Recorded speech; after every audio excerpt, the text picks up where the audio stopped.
Master Jet, how about ang mag-retire this coming June 19, 2024? Makatanggap pa ba ako ng clothing allowance? Usapang clothing allowance pa rin tayo mga master kasi Abril naman, tig-release po no, ng clothing allowance. Sa case na ito ay existing employee ng matagal na panahon pero nakaschedule yung kanyang retirement sa June 19 ngayong taon din po.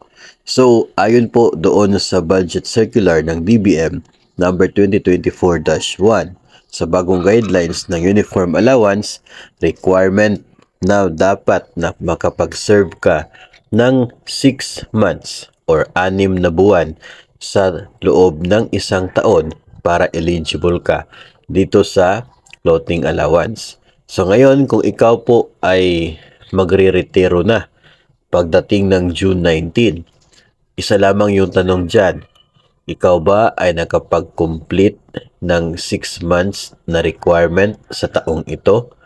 Ang sagot po ay hindi. Kasi June 19, hindi ka po nakakompleto ng 6 months for the year 2024. Kung siguro yung effectivity ng retirement mo ay July 1, then for sure ay meron ka matatanggap kasi complete mo yung 6 months. Nabanggit din doon sa circular na yon yung tungkol po sa isa pong executive order number 292 yata yon, no, 1987 na code yung basis na kung saan ay nabanggit doon na yung basis ng period pag sinabi daw na 1 month ay 30 days. So dito sa 6 months requirement pwede natin sabihin na 180 days. From January 1 to June 19, sadly ay hindi po aabot ng 180 days. So kahit yun po yung gamitin natin na basis ay still hindi eligible for the uniform clothing allowance kung sa June 19 ka mag-retire kasi kulang talaga ng iilang araw yung naging service mo sa taong ito.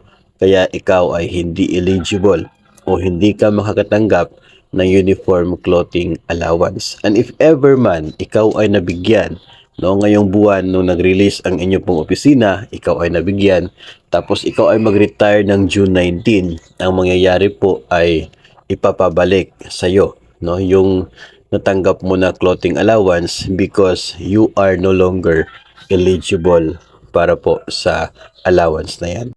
Pero doon din sa circular ay mayroon din po nabanggit na example, no? Isa pong example doon ay isa pong nurse.